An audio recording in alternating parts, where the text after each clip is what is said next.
날씨가 미친 날씨라고 물을 많이 내는데 양해 좀 덮어서 좀 하겠습니다. 수준이거든요. 네. 수도권 벗어나면 1박, 대전날에 2박, 제주도 3박을 저희 해놨습니다. 저희들이 출장이라는 게 없어가지고 이렇게 교육이라든가 학교 오면은 그 김에 좀 쉬었다 가자.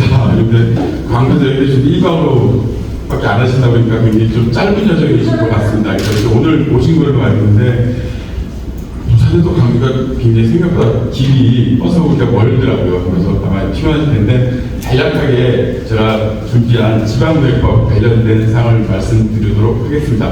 혹시 제가 강연 중간에 됐고요. 궁금하신 사항이 있으면 그냥 제 말씀 듣고 질문해 주십시오. 나중에 또 궁금하신 사항을 제가 질문 받기도 하겠지만 그때 생각나시면 바로 그 말씀을 해주시면 그에 대해서 제가 답을 또 해드리도록 하겠습니다. 물론 이제 지방자치관에서 저는 이제 이론적으로 어떻게 보면 연구하고 의원님들의 실무를 실제 의결교육의 구성원으로서 실무를 하시는 분이니까 아마 진행을 더 잘 하실 수도 있겠지만 그런 거에 대한 어떤 배경이라든가 왜 그렇게 되는 건지 입법이 왜 그렇게 되는지 그런 걸 아마 제가 궁금하신 안법에 대해서는 설명을 드리도록 하겠습니다.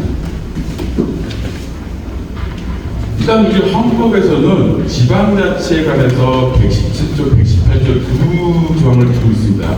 근데 이거 연역적으로 보면은 1948년 헌법에서부터 지금까지 계속 두 개 조항이에요. 그리고 거의 변화가 없습니다. 그래서 이 변화가 없었던 거는 지방자치 이제 50년에 잠깐 실시하고 그러다가 4.19 시민혁명 있고 5.16 그 다음에 제3공화국죠. 들어서는 그 지방의회 경우는 이제 법률로 정한다 이렇게 보고 그러다가 제4공화국에서는 그때부터 우리 헌법에 평화통일 조항이 들어왔거든요.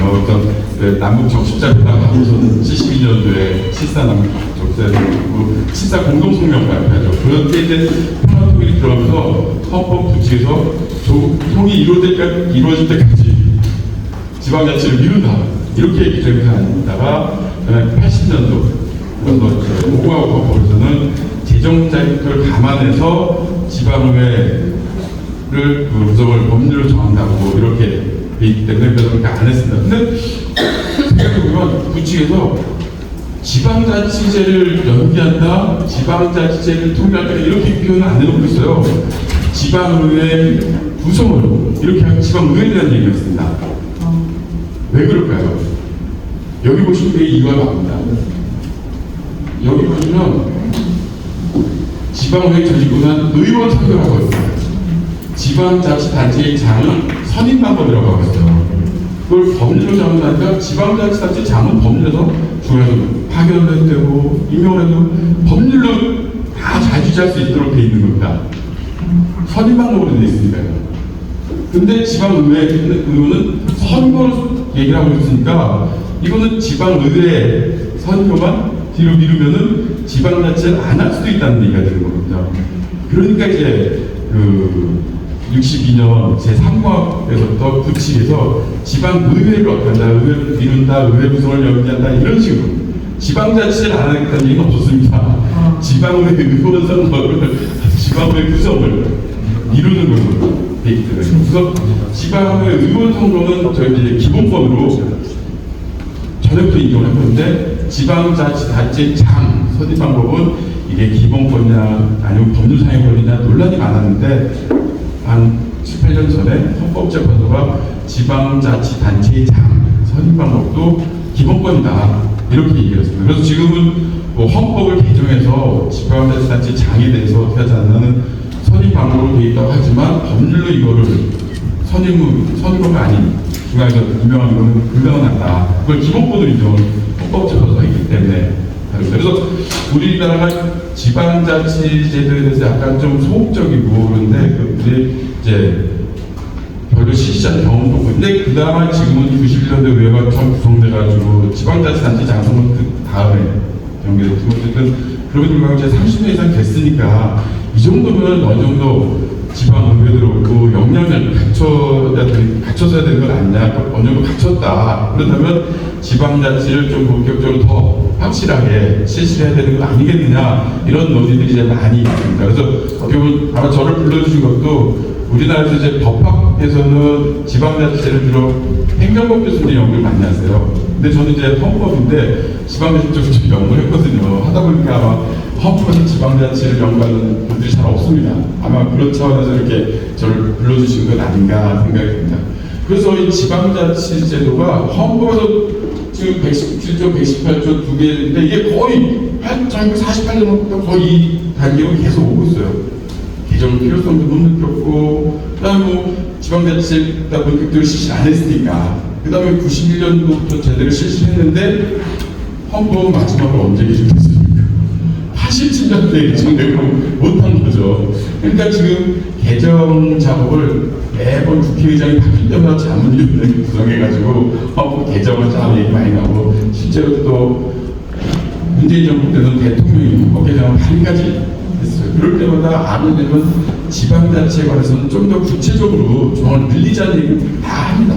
요거만 가지고 부족한 이 조항은 1948년 헌법 처음 만들 때 그때 지방자치를 어떻게 해야 될지도 모르고 하니까 그냥 수성스러워 정하는 거기 때문에 그랬는데, 이제는 다르다. 지방자치가 실적으로 됨으로써 지역 주민들이 스스로 자신에 관한 사무는 관리감독을 처리하는 지방자치제가 제대로 실시가 되려면 헌법적인 그보다 좀 더 구체적으로 가야 된다. 이런 얘기를 많이 하기 때문에 개정안 내면은 지방자치에 관한 조항을 많이들 좀 늘립니다.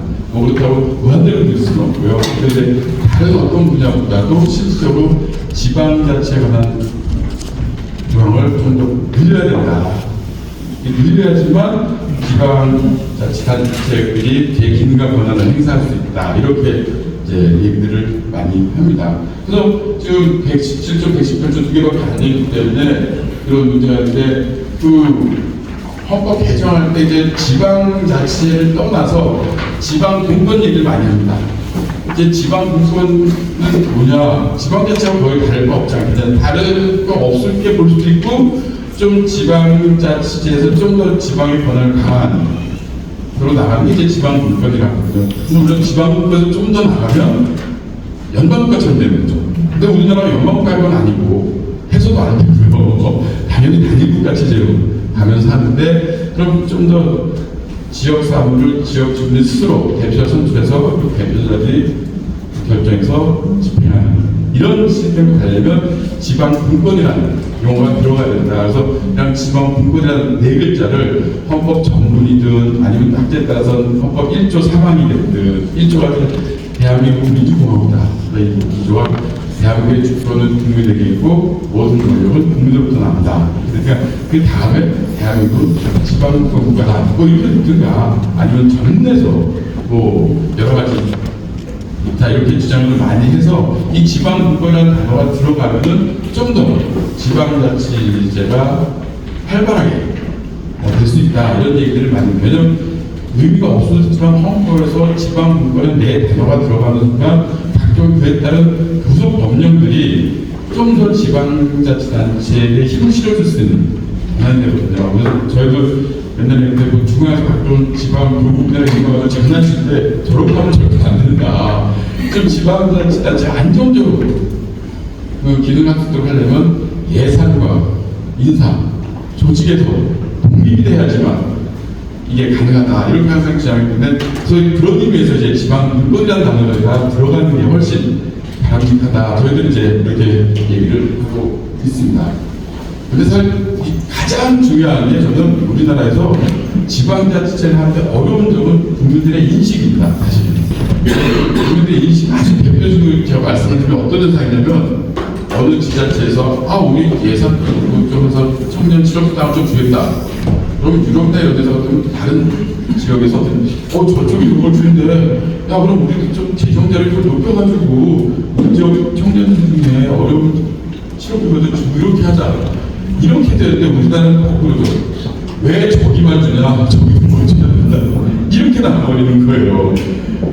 그러니까 예를 들어 수돗물가, 종량제, 봉투제 이건 지방자치 되면 당연히 달라져야 되는 거거든요. 다를 수밖에 없고요. 근데 우리나라 국민들은 매달 저기 서울은 한 80원인데 우리 100원이야 100원 우리 불리하다 이렇게 생각하니까 전체 국민들이 지방자치에 대한 인식이 아직은 좀 지방자치를 하자고 하면서도 이게 뭔지도 잘 구체적으로 잘 모를 수도 있죠. 아무래도 제도적으로 정확하게 모르는데 그런 인식이 부족한데 그 인식 차이는 뭐냐?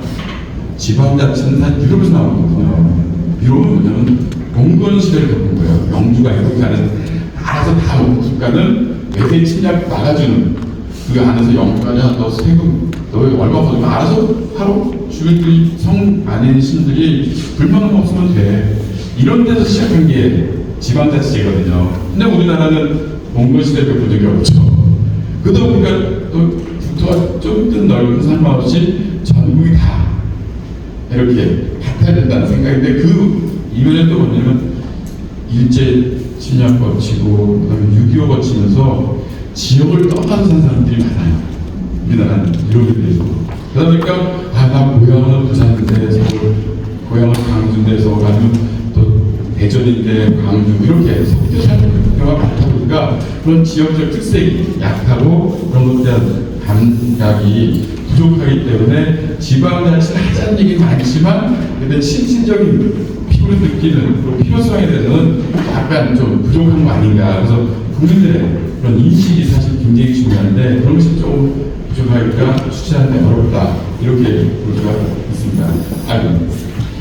그래서 보면 이제 지방의회라는 건 아까 보셨듯이 헌법에 규정이 되어 있기 때문에 헌법기관입니다.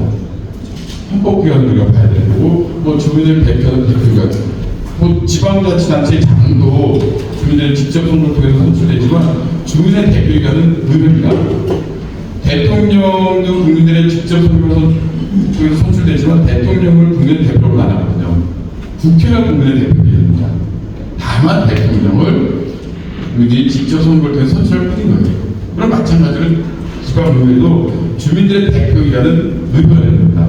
다만 지방자치단체장은 우리가 그런 직접 선거 제도를 선택해서 직접 선거로 선출하도록 규정을 하는 거기 때문에 지방의회가 진정한 주민의 대표가 됩니다. 그다음 제일 중요하다고 할 수 있는 이 조례를 개정하는 입법기관인 거죠. 물론 이제 그냥 입법하면 국회라고 생각하니까 자치법원이라고 하기도 하던 입법권 행사하는 입법기관이 되는 거고 또 지방자치단체 예산을 시행 의결하는 정책결정기관 의결기관이 되는 거고 그 다음에 어떻게 보면 저는 제일 중요하다고 말씀드리는데 지방행정을 통제하는 기관으로서의 기능과 역할이 굉장히 중요한 거 아닌가. 그래서 이건 뭐냐? 첫 번째 여기서 주민을 대표하는 주민 대표기관이기 때문에 겁니다. 지방자치단체장은 확실한 행정기관으로서 독임제 기관이고 지방의회는 합의제 기관인 거죠. 뭐 지방자치단체마다 의원수는 다르지만 어쨌든 여러 명으로 구성된 합의제 기관이기 때문에 그 지방자치단체 지방행정을 통제하는 통제기관으로서의 기능과 역할이 굉장히 중요한 것 아닌가 이렇게 생각이 듭니다. 그래서 지금 좀 아까 의장님하고도 말씀하셨는데 지방의법 제정은 많이 이제 논의가 되고 있죠. 저도 이제 그것 때문에 좀 관련돼서 말씀드려 내려왔는데 118조라고 헌법입니다. 의회를 낸다고 했습니다. 의회. 그럼 지방자치단체 있는 의회는 의회가 명칭이 의회로. 근데 또 118조 이하에서 지방의회라고 하겠습니다. 지방의회. 118조 1항을 보면 의회라고 해서 의회법이 될 수 있지만 118조 2항을 보면 지방의회가 되는 겁니다.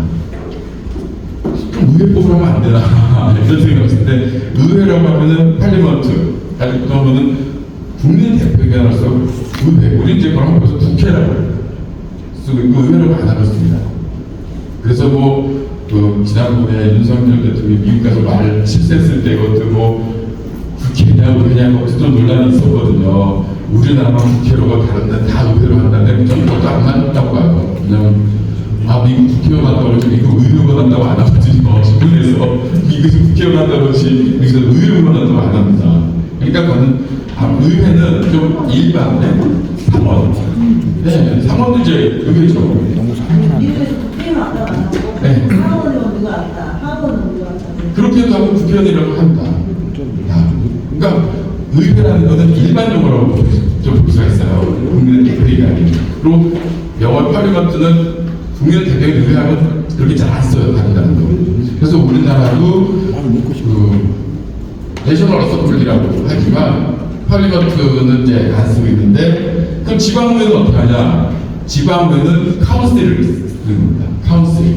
그래서 여기도 의회를 빈다면 카운슬이라고, 지방은 로컬 카운슬이라고. 예, 로컬 카운슬이라고. 카운슬 자체는 국회에는 카운슬이 아니거든요. 국회는 파리먼트인데 국회이기 때문에 내셔널 어서블리. 그렇기 때문에 의회법을 하면 안 된다. 이거는 오히려. 그리고 국회에서 통과시켜 주겠습니까? 절대 안 됩니다. 오늘 국회법하고 혼동된 구조가 있기 때문에 의회법은 안 되고 지방의회법이 맞다. 지방의회는 사용을 하고 있죠. 그렇기 때문에 지방의회법이 맞다. 이렇게 볼 수가 있습니다. 그래서 이제 국회법, 근데 국회에서 국회법 외에 국회 관련된 법들이 사무처법, 도서관법, 입법조사처법, 비례법법, 국회의원 보좌지만 수단된 것들이 굵은 것이 되어있어요. 자료 쓸 때 그런데 구속법률들이 굉장히 많아요. 근데 이제 지방의회법을 만들었을 때 저렇게 구속법률도 할 수 있겠냐 하는 건 제가 볼 때는 거의 불가능하다, 어렵다 이렇게 볼 수 있거든요. 하지만 어쨌든 지방의회법을 할 때는 국회처럼 저렇게 구속사항도 법률로 규정하기 어렵고 지방의회법에서 건드면 담고 있을 수도 있다 이렇게 제가 그래서 지금 지방의회 관해서는 지방자치법에서 21년도에 제정된 지방자치법에서 규정을 두고 있는데, 그럼 이거를 단순히 껴서 독립된 공법에서 지방의회법으로 하는 것이 아니라 지방의회의 실질적인 권한과 기능을 부여하고 어떤 독립성을 보장할 수 있는 통법을 하고자 이제 해야 될 텐데, 그 필요성이 있느냐 이걸 제일 느껴야 되는 것이고, 두 번째 그 원리는 어떻게 해야지 지방의회법이 공법이 돼서 독립된 법률로 할 수 있겠냐, 이걸 이제 전략적으로 접근을 해야 된다고 봅니다. 그래서 이제 지방자치법에서 있지만 그걸 껴서 분법에서 지방의회법을 할 것이냐, 이게 그럼 헌법에서 허용될 수 있냐? 그때 우리나라는 국회가 못하는, 제정 못하는 법률 사항이 없습니다. 어떤 사항이라도 법률로 다 할 수가 있습니다. 거꾸로 이 사항은 반드시 법률로 하려고 되어 있어요. 헌법에서 뭐에 관한 사항은 법률로 정한다. 헌법재판의 조직과 되면 법률로 정한다니까. 이렇게 법률로 정하도록 하면 반드시 법률로 정해야 되는데, 그 외에 이런 거는 법률로 정할 수 없다고 하는 게 하나도 없습니다.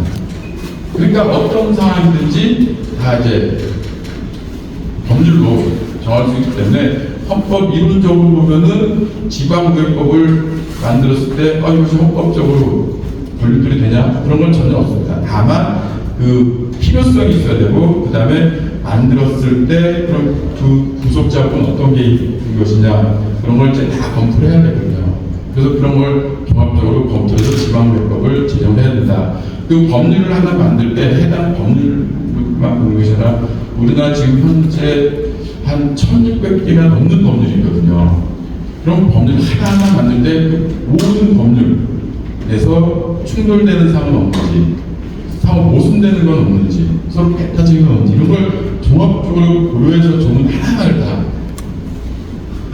입안을 하게 되는 겁니다. 그러다 보니까 새로운 법 하나 제정하는 게 굉장히 어렵거든요. 저희도 이제 정부에서 용역받아서 법률을 처음 만들 때 입안을 해달라고, 그럼 자기가 만들어준 건 다른 또 부처와 협의를 통해서 전 A 부처가 이렇게 해야 된다고 하면 다 A가 아니라 B다, 자기가 그게 고치죠.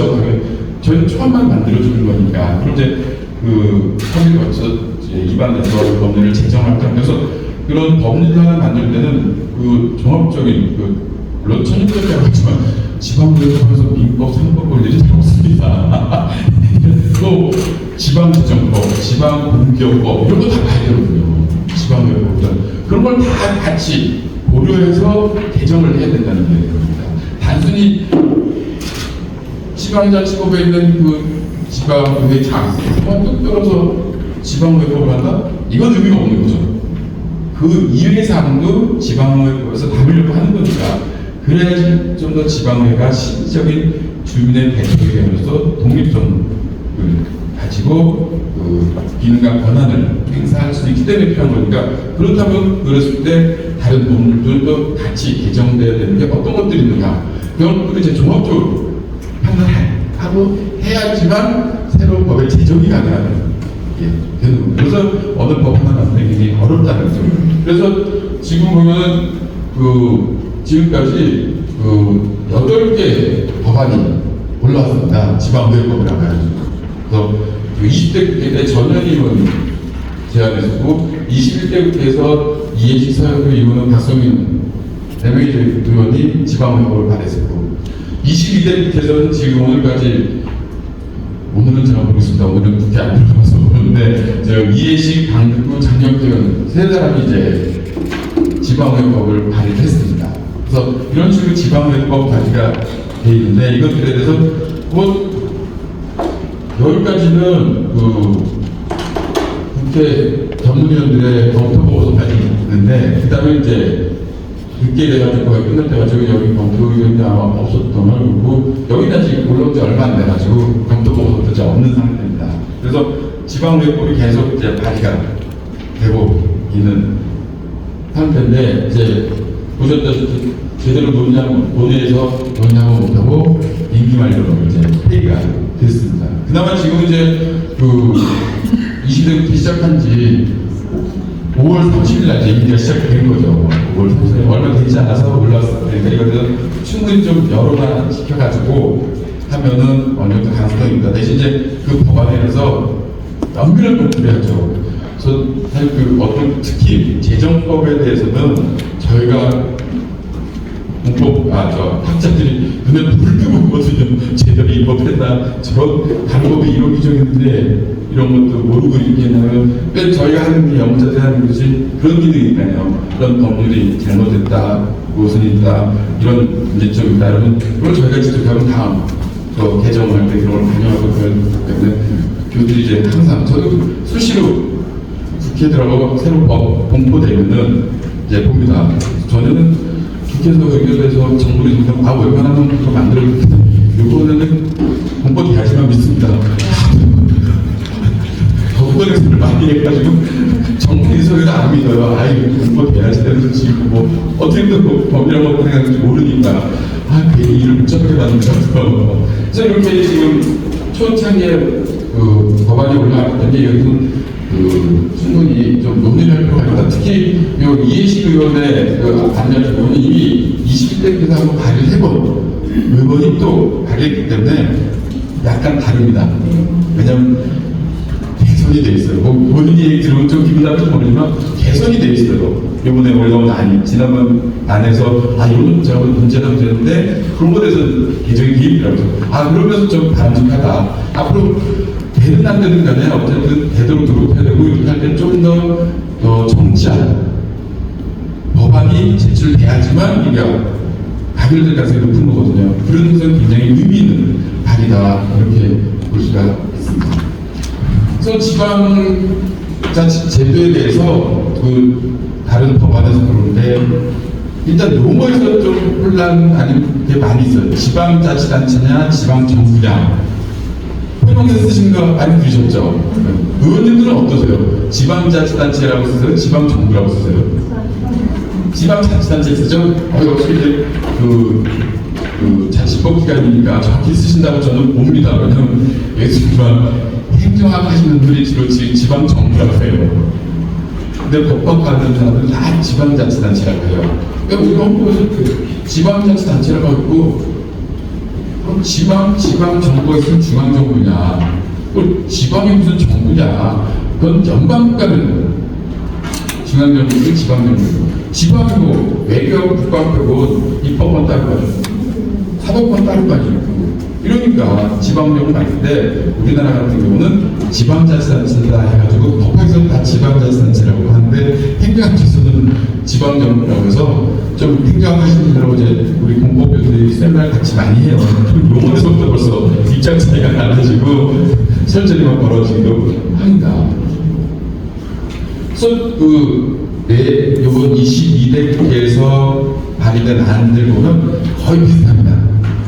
여러 가지 수십 조지만 조례, 대해서 규정하고 인사규칙 협회라는 규정, 그리고 이 이해식 위원한테는 경비, 그리고 의원의 이해충돌 방지 특별위원회, 그리고 감사청구, 이런 게 주요 내용인데, 다음에 보면 강등구 위원한도 조례, 사무부 인사교육 경비, 전문인력, 이해충돌 방지 특별 감사청구. 그러니까 좀두 가지는 더 추가하고 비슷하죠. 그 다음에 장영태 의원한도 조례, 인사교육 경비, 전문인력, 이건 이해충돌 방지 특별위원회 감사청구. 거의 대동소이합니다. 이건 법안 세 개가 조금씩은 다르지만 그래도 비슷해요. 그래서 그렇게 돼 있는데 나중에 또 설명 아마 드리지만 그 이해식 의원하고 그죠? 장윤표하고 강준표 세 개가 더불어민주당 소속이거든요. 보통 그럴 거면 같은 정당이 막 합쳐서 발의로서는 의료 11명, 12명만 돼요.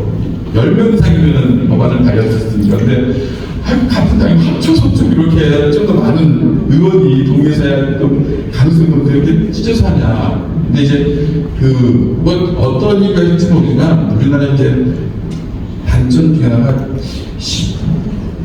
17대였나 그때부터 시민단체들이 어떻게 의원의 의정활동 평가하시는 법안 발의 건수, 대표 발의 건수를 가지고 막 의정활동 열심히 하는 이걸 따지는 거예요. 그러니까 여러분 잘 아시겠지만 법률에서 가운데 강점을 10표를 받고 그래도 다른 개정 절차 똑같이 밟아야 되거든요. 그러다 보니까 법안 발의할 때 어떤 보면 용어를 A에서 B를 단어 바꾼 걸 또 법안 발의하는 경우도 있어요. 참 관계를 이쪽으로 국회가 불러가는 거냐? 아니다. 그러니까 아마 이렇게 같은 당 소속인들도 3명의 여기 비슷한 법안을 발의하고 있는 것 아닌가 이런 생각입니다. 그래서 이렇게 하면 안 되고 어차피 같은 정당이니까 같은 정당이기 때문에 합쳐서 더 많은 의원이 공동 발의론에 참여해가지고 법안을 발의하는 것이 중요하지 않는다 이렇게 생각이 됩니다. 그래서 일단 그 지방의법을 만들 필요성이 있었는데 그 제한 이유를 보면 뭐냐면 국회법이 독립돼 있지만 지방의회 같은 경우는 그걸 다루는 법률이 없기 때문에 어렵다. 그래서 제정이 필요하다. 그래서 어떤 지방의회의 독립성 을 강화하고 지역 주민의 대표 기관으로서의 기능을 하기 위해서는 독립된 법률 필요성을 제한한다 이렇게 다 얘기를 하고 있습니다. 그래서 지방의회 같은 경우는 점점 이제 지방의회의 기능이 강화되고 지역의 특성을 살려서 나가는 게 필요하다고 합니다. 왜냐면 지금 인구 소멸이 돼가지고 그 지역마다 정책이 달라야 수밖에 없거든요. 달라야 됩니다. 그렇죠. 정부를 동일하게 하면은 어느 지원 이걸 계속 감소하고 있고 어느 지원 늘고 있는데 이걸 동일한 그 규정을 가지고 의회가 똑같이 움직여야 되느냐 아니라는 거죠. 왜냐면 독립된 법률 가지고 좀 그 특화된 할수록 지방 의회에 관한 법률 내용을 다양하게 좀 할 필요가 있다. 이런 의미에서 지방의회법이 필요하다 이렇게 얘기를 할 필요가 있습니다. 그래서 이제 여러분 잘 아시겠지만 21년도에 지방의회법이 전면 개정이 됐죠. 그래가지고 전문 인력이라든가 독립이 약간은 강화가 됐습니다. 그래서 그 사실은 2017년, 18년도 이제 서울시의회에서 저도 요구가 나와가지고 전문 인력을 없으니까 중간에 늘리는 방안이 뭐냐 해가지고 연구를 해가지고 이제 대통령이 임하었으니까 그걸 고쳐야 된다 해서 행안부하고 그걸 설득을 해가지고 그걸 늘려야 된다. 그래가지고 이제 전문 인력을 지방의회에서 채용할 수 있도록 이렇게 되고 이렇게 됐습니다. 그래서 지금 그 지방의회법 같은 경우 어떤 국회법은 있지만 우리 아까 말씀드렸듯이 제가 얘기한 건 제일 중요한 건 지방의회도 헌법기관이라는 겁니다. 헌법 118조에서 지방의회만의 기준을 두고 있기 때문에 헌법기관이다. 그렇다면은 우리나라 이제 지방자치법이 지방의회가 많은 그래도 그나마 전에보다 많아져서 지방의회에 관한 조문은 많지만 그렇다 하더라도 어떤 지방의 독립성을 강화하려면 분법이 필요하다. 그래서 독립된 법률로 하는 것이 필요하기 때문에 타당하다 이렇게 볼 수가 있습니다. 다만 이제 여기서 제가 지적을 해놨지만 지방의료법을 만들 때 이제 종합적으로 판단을 해야 되거든요. 어느 법을 하나 만들 때는 아까 말씀드렸던 관련된 법령에서 충돌되는 건가, 그리고 그렇게 했을 때 오히려 지방자치단체, 지방의회 분리할 수도 있는 조항도 있어요. 제가 봤을 때 법률가입니다. 왜냐면 지방의회 그 회의 같은 거 굳이 법률에서 좀 어렵지 않나요? 각 지방자치단체마다 조례를 정하는 게 그 지역에 맞게 한 거죠. 그리고 제일 지방의회법을 만들 때 고려할 사항이 인구 1000만 되는 광역하고, 지금 제가 수업 시간에 수시게 했거든요. 기초자치단체 중에 10,000명이 안 되는 데가 있다, 인구가. 어떻게 이렇게 다들 생각을 못해, 학생들. 거의 막 그러다가 교수님 그렇죠. 아시죠? 어딘지. 울릉군이 10,000명도 안 되거든요, 인구가. 2만이 안 되는 데는 없죠. 3만이 안 되는 데가. 만 얼마는 없어요, 지금 다행히. 근데 울릉군이 10,000명도 안 되거든요. 울릉군 의회를 무시한 게 아닙니다. 울릉군 의회하고 강주광시 아니 경기도 의회, 서울시의회를 동일하게 하실 거냐, 이거 어렵지 않습니다. 그럼 이거에 대해서 어떻게 대안돼서 법률을 진행할 거냐, 이런 것들이 정말 심도 있게 논의가 돼서 하지 않으면 만들어 놓고 오히려 더 혼란을 볼 수 있다, 이렇게 볼 수도 있거든요. 그러니까 그런 것들을 다 고려해서 만들 수밖에 없습니다.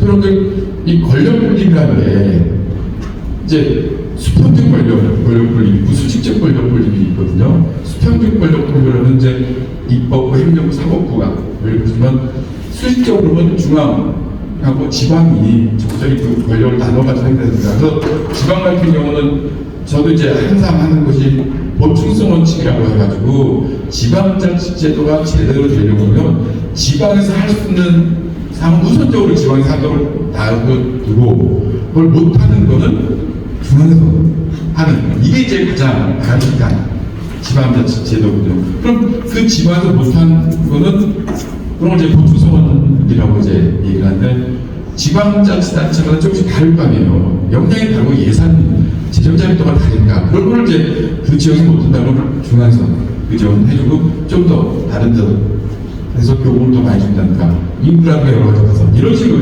가야지 된다. 그리고 가장 바람직한 이상적인 지방자치제는 예산 정확히 국가와 교육값이 장난치지 말고 딱 주면은 그 안에서 지방자치단체마다 필요에 따라서 지방행정기관이 얼마를 쓰고 지방은 얼마를 쓰고, 거꾸로 우리 지방의회 방송에 알아서 해라, 자율적으로 정해라, 이게 사실 가장 바람직한 이상적인 지방자치제인데 그러기 쉽지 않기 때문에 지금 이런 현상이 있고, 지금 우리나라 이렇게 운영됩니다. 오늘 권력 분립 얘기를 한 게 그때 누구냐면 1600년대, 1700년대죠. 1600년대 영국 로프라는 사람이 있고, 1700년대에 이제 프랑스의 몽테스키에라는 사람이 이제 얘기인데, 몽테스키에라는 사람이 이제 법의 정신이라는 책에서 권력 분립 얘기가 그게 지금까지 전 세계가 쫓아오는 거예요. 그러니까 200년 후에 그 몽테스키에라는 사람이 한 얘기를 쫓아서 지금 정부들 전 세계가 다 하고 있는 거예요. 그렇구나. 저는 그 몽테스키의 법의 정신이 공존 줄 알았어요. 여러 사람이 같이 쓴 줄 알았어요. 몽테스키 왜 해가지고 몽테스키 이름을 쓰고 왜는 굳이 이름이 안 나오더라고요. 제가 그걸 찾아보려고 프랑스 유학 갔습니다. 결국은 반도쳐서더라고요. 그 이제 그때만 해도 수평적 권력, 근데 지금 이제 그 문제 이제 수직적 권력도 중요하다. 이게 그래서 중앙과 지방이 어떻게 적절히 권한하기 때문에, 그래야지 그 지역 주민들이 자기 지역에 맞는 행정 체계와 그걸 가지고 정치 결정을 가지고 더 활성화된다, 이렇게 볼 수가 있는 겁니다. 그래서 저는 이제 전에부터 주장한 게, 이렇게 주장한 사람이 참 없어서 그런데, 저는 1948년 헌법에서부터 어떻게 보면 지방자치단체는 법령의 범위 내에서 자치관의 규정을 제정할 수 있다. 그래서 올해 재정주체가 지방의회라는 얘기가 안 나옵니다. 근데 조례를 지방자치단체가 지금 누가 있어요? 지방의회가 하는 거죠. 보통 이제 그냥 관리적으로 다 법령, 헌법, 법률, 명령, 조례, 규칙 다 저희 수업 시간에 항상 이렇게 하면 뭐 고등학생들 이렇게 많이 배우고 하는데 그 조례는 뭐냐? 지방의회죠. 지금 지방자치단체 장이죠 이렇게. 근데 우리는 헌법에서부터 1948년부터 지방자치단체라고 되어 있습니다. 그래서 이럴 거면 그냥 지방의회로 이렇게 되는 건 아니겠느냐. 근데 사실 그것보다 더 중요한 게 저는 그렇습니다. 법령의 범위 안에서. 이러다 보니까 어떤 문제가 있냐면은, 여러분들 이제, 아까 말씀드렸듯이 주민의 대표로서 잡으시는 분까지 주민의 이익을 위해서 일을 하시는 건데, 법령의 범위 안에서 그러니까 이 영자 때문에, 아니, 해남자문에 고시에 구속을 해야 돼요. 이건 아니다.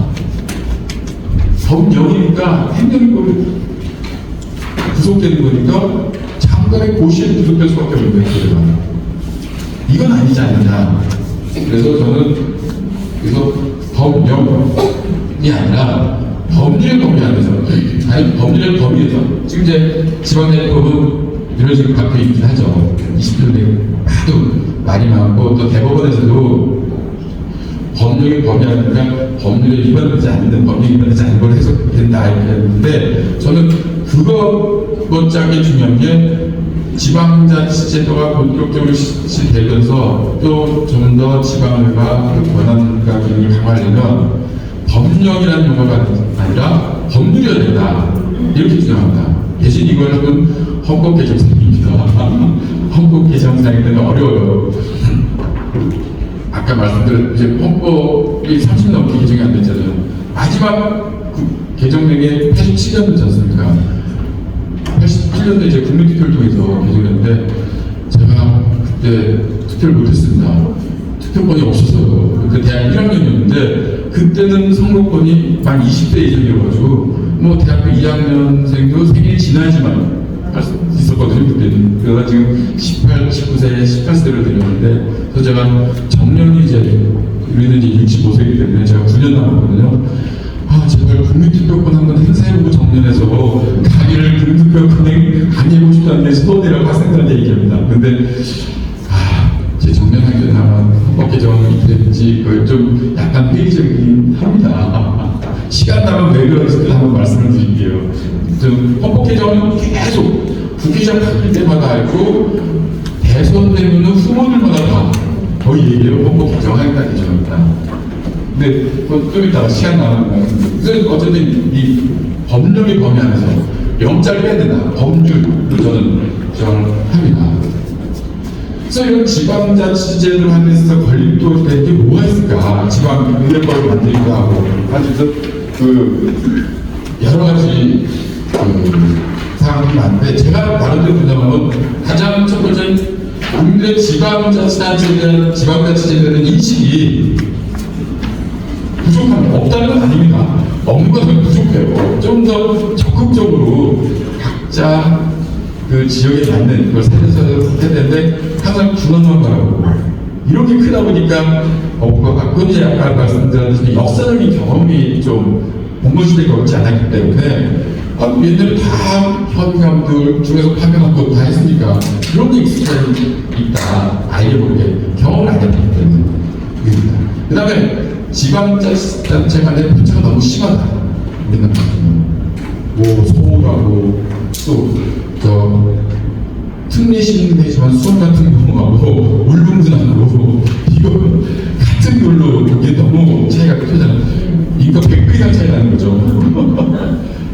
100배 이상. 그러니까 이런 형평성 문제가 있고 그다음에 실질적인 거는 행정안전부에서 과연 적극적인 아닙니다. 왜냐하면 행정안전부의 지금 가장 큰 관할 우리나라 지방자치단체 요구인데 이거를 떼어서 따로 한다? 그러면 그 옛날에 그 정무처라고 그런 식으로 전락하는 거 아니냐. 그러니까 행정안전부는 이런 지방의회라든가 지방자치는 적절한 걸 굉장히 소극적으로 할 수밖에 없는 거죠. 사실 현상 어떤 게 있냐면 옛날에는 지금 이제 지방고시라서 5급 3관 선발식 지방의회 부분인데 옛날에는 지방자치제도를 실시하기 전에는 5급 3관 선발식은 행정고시라고 했잖아요.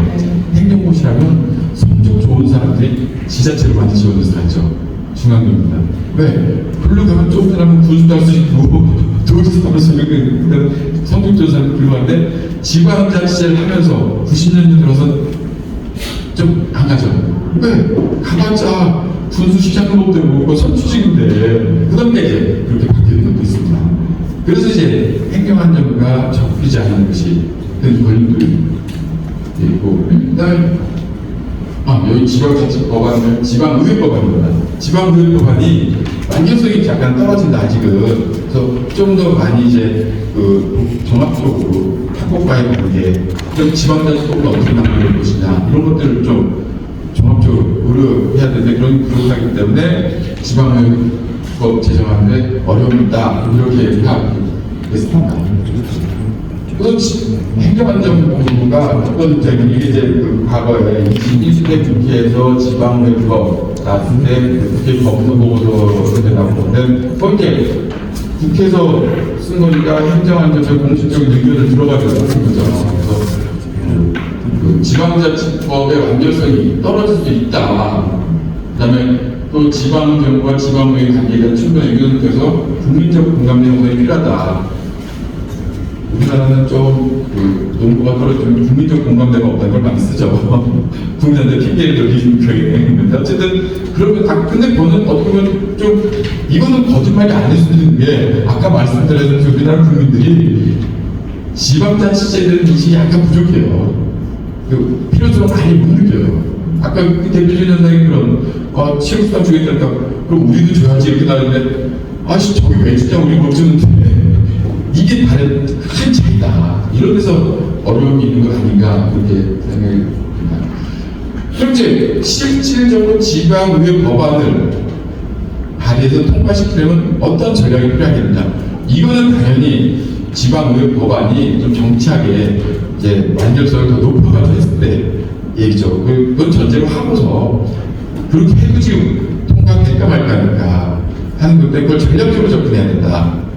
일단 이제 우리나라는 국회 법률안을 발의할 수 있는 주체가 국회의원하고 정부로 되어 있습니다. 제일 확률이 높은 건 정부가 법률안을 발의하는 거죠. 정부가 지방의회법을 발의하는 게 가장 가능성이 높습니다.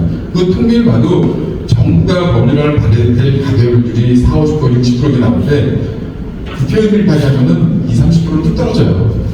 또 워낙 우리나라 4년 동안 3만 건만 이렇게 법률안이 발의된다. 미친 날씨가 아니라 미친 국회다. 이렇게 저희가 표현하는데 이런 나라 없거든요. 아까 말씀드렸다시피 국회의원 법률안 발의 건수 가지고 의정활동 평가하고 이런 무책임하다고 했을 때 그게 결국 고비용의 국회를 만드는 거거든요. 하나하나 다 검토를 해야 되고 하다 보니까 그래서는 안 되는데 그러다 보니까 이제 정부가 법률안을 발의하는 게 가격이 상당히 높으니까 정부가 법률을 발의하도록 만들어야 된다. 그건 어떻게 보면 정부가 어떻게 하냐. 그 필요성을 느끼게 해야 되고, 그 다음에 또 각종 로비라든가 정량 상대로 독립된 법률이 필요하다는 것을 인식을 시켜야죠. 그럼 행정안전부 플러스 정부 여당을 포함해서 그렇게 정부 쪽에서 법률을 발의할 수 있도록 힘을 쓰는 게 가장 물론 이제 여야가 합의가 중요해요. 물론 지금 이제 여소야대 여소야대라고 하는데 그 이상이죠 사실은 국회에서 비율을 따지면. 근데 이런 여야 합의가 돼서 정부가 발의하면 정부가 법률을 발의했다는 건 이게 행정과 협의가 끝났다는 얘기입니다. 행정안전부.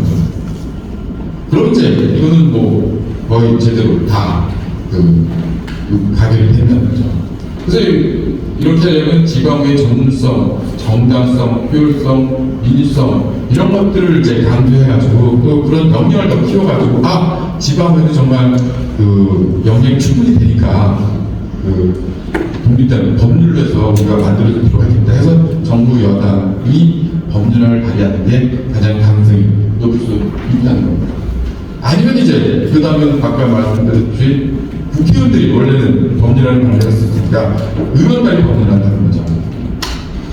근데 이제 제가 분석을 해봤습니다. 그 지금 여기 이해식 의원, 강득 의원, 장영태 의원이 있는데 그 이 세 의원이 지금 가는데 세 의원 다 지방의 의원 경력이 있는 국회의원이에요. 그러니까 지방의 꼭 필요하구나 해서 이제 발견. 근데 앞에서 그 21대 국회에서 그 법률안 발의한 의원 중에 서영 의원들은 그 지방의원 경험이 없어요. 없는데도 발의했어요. 근데 어쨌든 지금 그게 세 개의 법안이 올라왔는데 다 지방의원 경력을 가진 의원들이기 때문에 지방의회가 필요한 게 뭐보다는 안다는 얘기죠.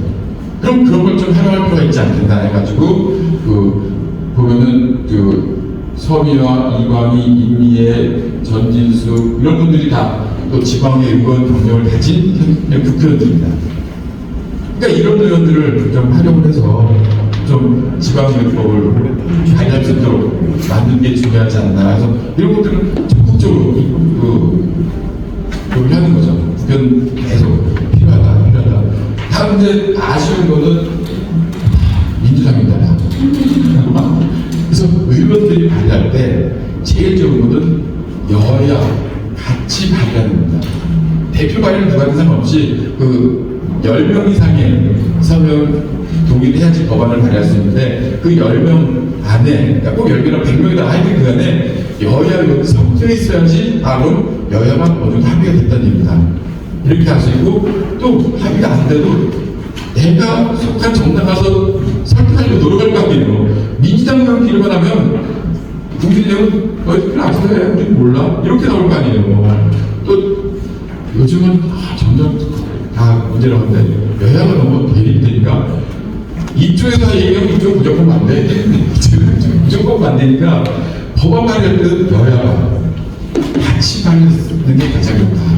그래야지만 그 법안이 통과될 가능성이 상당히 높다. 이렇게 이제 파악할 수가 있습니다. 그래서 민주당에서도 그 지방의원 경력을 가진 의원들이 모임이 있습니다. 그래가지고 민지회죠. 네.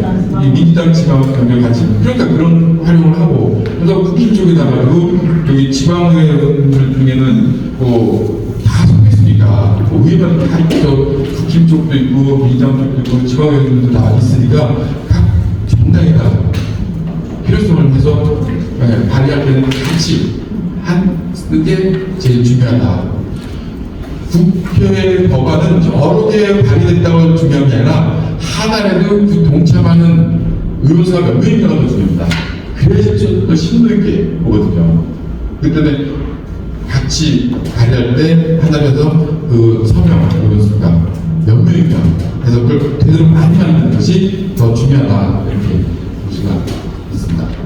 그 다음에 이제 제일 중요한 하나가 공청회 등이 괜찮은 겁니다. 근데 이제 법안이 발의되고 나면은 특히 재정법이랑 그 다음에 정부 개정, 일부 개정이나 정부 개정은 단지 공청회는 청문회를 열도록 되어 있습니다. 근데 우리 국회법의 단점이 뭐냐면 항상 위원회 의결로 생략할 수 있다, 교섭단체 대표가 협의해서 따로 정할 수 있다. 그 얘기는 하지 않겠다는 얘기라고 저는 해석하거든요. 이런 것, 공청회나 청문회 안 하는 경우가 많습니다. 지금 해야 되는데, 지금 지방의법도 재정법들 아닙니까? 해야 되는데 안 하거든요. 그럼 어떡하냐? 법률안 발의하고 상관없이 계속 공청회를 여는 거죠. 그래서 지방의법의 필요성을 계속 얘기하면서 공청회 열고 그러면서 그 전문가들 그래서 발표시키고 또 저도 생각하지만 제가 느끼는 거고 또 다른 연구자가 느끼는 게 다를 수 있으니까 틀린 게 아니라 맞아 저런 것도 있을 수 있네 저런 요소도 좀 들어가야지 저런 요소는 진짜 나는 얘기지만 저건 단점이 있네 저거는 조금 다시 한번 고려해야 되겠다 이렇게 얘기하는 게 완결성이 높아지는 거거든요. 그러니까 그런 공청회를 계속 열면서 필요성을 대국민 홍보도 하고 그래서 뭐 국회의원이라든가 예정 정부에 이런 걸 하면서 해야지만 지방선거법이 제정할 가능성이 높다는 거예요. 그래서 아까 보면 9월 11일 날 민주에서 지방선거 제정과 지방의 강화 토론회가 열렸습니다. 그런 걸 이제 수시로 한다. 그래서 민주가 이제 더불어민주당 소속 의원들인데 국민의힘 쪽에서도 한번 해서 좋은 건요. 꼭 필요하다는 게 아니라 필요 없다는 얘기까지 나와서 한번 같이 해봐야 돼요. 꼭 있어야지만 좋다는 것 나오면 저 기획된 거 아니야? 짤만 이럴 수 있거든요. 안 좋은 얘기가 나와야지 이 단점의 본성을 보완해서 한다. 이런 게 굉장히 중요한 거거든요. 그러니까 비판 분석은 안 되고 그런 걸 해서 개선책을 낼 수가 있는 거니까 그런 걸 계속 여는 게 굉장히 중요하다. 이렇게 봤어요. 그 다음에 또 하나가 이거는 근본적인 얘기인데 국회의원들도 사실은 되게 적극적이지 않은 경우가 많아요. 국회의원들도 지방의원법에 대해서. 왜냐면 사실 지방의원들 같은 경우도 현실적으로 국회의원들이 막 공천권을 쥐고서 자제하는 경우가 많으니까. 그래서 저는 일찍부터 지역정당제 도입하자고 합니다. 지역정당. 우리나라 이제 전국정당만 하고요. 5개 이상의 시도당이 있어야 되고 시도당만에 1000명 이상의 당원이 있어야 되니까 전국당원만 전국정당만 이용하는데 헌법재판은 이제 올해 들었고 지역정당 허용 안 하는 것이 헌법 위반되는 건 아니라고 얘기를 하고 있습니다. 그렇지만 지역정당을 하는 게 의미하는 얘기는 아니거든요. 그래서 저는 광역자치단체 기준에서 그 정당은 난 우리 광역자치단체 안에서 활동하겠다. 그럼 뭐냐? 도지사, 도의원, 시장, 시의원 여기만 공동 행사하고 우리 지역에 하나 데서만 의원을 정당을 하겠다. 그러면은 그런 도지사, 시장, 아니면 도의원, 아니면 군의원이 한두 명이라도 들어가는 순간 중앙에 전국정에 약해질 수밖에 없어요. 물론 전국정당 당연히 선거에 참여해야죠. 할 수 있는 거건데 이런 지역정당제를 도입해서 지역정당 소속 의원, 지방의원들이 생기고 자치단체장이 생기는 순간 그 지역 하나에 대해서만 좀 더 심도 있는 의미가 되고 중앙에 전국정당의 영향이 약화된다. 그러면 독자적으로 활동을 할 수 있는 거 아니겠느냐. 그런 의미에서 저는 지역정당제 도입하자고 주장을 합니다. 그렇게 되면 좀 더 지방의 독립성이 강화될 수 있는 건 아닌가 이런 생각이 때문에 이렇게 그래서 이런 식으로 여러 가지 방안이 있는데 아까 말씀드렸다시피 지방의법을 만드는 건 그거 하나로 끝나는 게 아닙니다. 제가 이제 대강 살펴봤더니 지방자치법 개념은 당연하고요. 지방재정법, 지방공무원법, 지방공개법, 제주도 특별법 등 같이 개정돼야 될 게 엄청 많습니다. 법률들만 해도. 지방의법은 딱 떨어져서 되는 게 아니거든요. 거기 관련된 게 지방의회지역이 이제 많으니까 이런 것들도 같이 검토가 돼가지고 지방의회법을 제정할 독립된 법률할 때는 여기는 어떻게 받게 되는가 함께 해서 이런 걸 주장하면서 정부에다가도 드리고 이렇게 해야지만 좀 더 그 지방의회법이 제정될 가능성이 높지 않나 생각이 듭니다. 그래야지만 정부에서 이거 준비하면 완전성이 높은 법안이네 이렇게 이제 될 수 있기 때문에 그런 다양적인 측면에서 어떤 정책적인 측면, 제도적인 측면 이런 걸 다 고려해가지고 지방의회 법안을 마련해야지만 지방의회법이 독립된 법으로서 지방자치법도 불법이 돼가지고 제정될 수 있다. 저는 개인적으로 이렇게 생각해서 여러 가지 방안이 있고 저 말고도 다른 생각하시는 분도 많고 있지만 이런 걸 고려해서 좀 더 적극적으로 지방의회 법안이 마련돼서 준비가 돼야지만 가능성이 더 높아진다 이렇게 생각이 됩니다. 자, 혹시 또 궁금하신 거 있으신가요?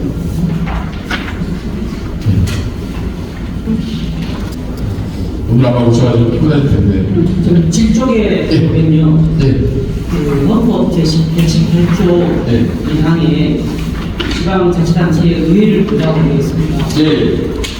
근데 이렇게 보면은 의회가 지방자치단체의 소속이었다는 느낌이 나는데 정확한 해석이 어떻게 해야 될까요? 그러니까 지방자치단체라는 거는 뭐 광주광역시 이거죠. 네. 근데 광주광역시 안에 의회가 있는 것 같아요. 근데 그 지금 우리나라에서 많은 경우 행정학부를 법학부를 주는데 이 지방의회 자체를 어떤 의결기관으로서 한지 의결에서 의회로 생각하기보다는 행정기관처럼 생각하는 경우가 많아요. 행정기관처럼. 그러다 보니까 지금 지방의회법도 걸림돌이 되고 이걸 뭐 맞나? 이렇게 안 한 경우가 많거든요. 그러니까 사실 이것도 주변의 대표기관으로서 의결기관이지만 행정기관이라 보기는 성격이 다르다. 대표가 되는데 헌법에서는 당연히 광주광역시 의회는 광주광역시란 지방자치단체 기관이죠. 기관으로 봅니다. 기관은 맞지만 행정기관으로만 봐서는 안 된다. 이런 생각이죠. 네. 뭐 여기 당연히 의결기관이고 지방기관은 지방자치단체의 장이지만 어쨌든 의결기관이고 단순한 행정기관의 성격은 벗어나야 된다. 이런 생각을 하죠. 혹시 또 다른 분 있을까요?